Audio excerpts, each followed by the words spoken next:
មានកលឹះសំខាន់តែមួយតែអាចជួយដោះស្រាយបញ្ហាអ្នករងកជាពិសេសគាត់គួយធ្វើការបាននេះគួយធ្វើការទៅចិត្តតែទៀនកដើម្បីបន្ធូរបងប្អូនការទៀនកអោនខ្លាំងបែបនេះដើម្បីបន្ធូរការតឹងណែនកញ្ចឹងកគឺអានេះគឺបងប្អូនកុំធ្វើល្អជាងព្រោះទី1វាធ្វើឲ្យបញ្ហាឆ្អឹងកងកបងប្អូនកាន់តែពិបាកជាងមុនទៀតនៅពេលដែលបងប្អូនព្យាយាមស្រេចតឹងអញ្ចឹងបានន័យថាធូរតែខ្សែមួយសាច់ដូងមានប៉ុន្តែឆ្អឹងកងកបងប្អូនគឺព្យាយាមបាត់ខ្លាំងដែលធ្វើឲ្យដំណត់ទីបងប្អូនងាយកាន់តែក្រោយកាន់តែខ្លាំងទៀតប៉ុន្តែខ្ញុំមានតិចមួយដែលបងប្អូនអាចអនុវត្តបានហើយខ្ញុំក៏បានអនុវត្តនៅលើភ្ញៀវដែលគាត់យកទៅហាត់គឺបានផលគ្រប់គ្នាជំរាបសួរបងប្អូនសូមណែនាំផ្នែកសុខភាពពីគឹមសានដែលមានពីរជម្រើសសម្រាប់បងប្អូនដែលចូលចិត្តទៀតមានទៀតចូលចិត្តខ្ពស់មានខ្ពស់ហើយមានកលៈត្រូកចាលក្ខណៈផាសុខភាពទន់ស្រួលគេងអត់ជាប់កអត់ជាប់ស្មាអត់រយឆ្អឹងខ្នង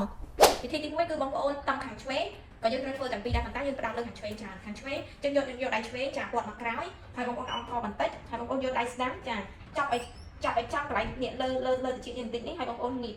ចា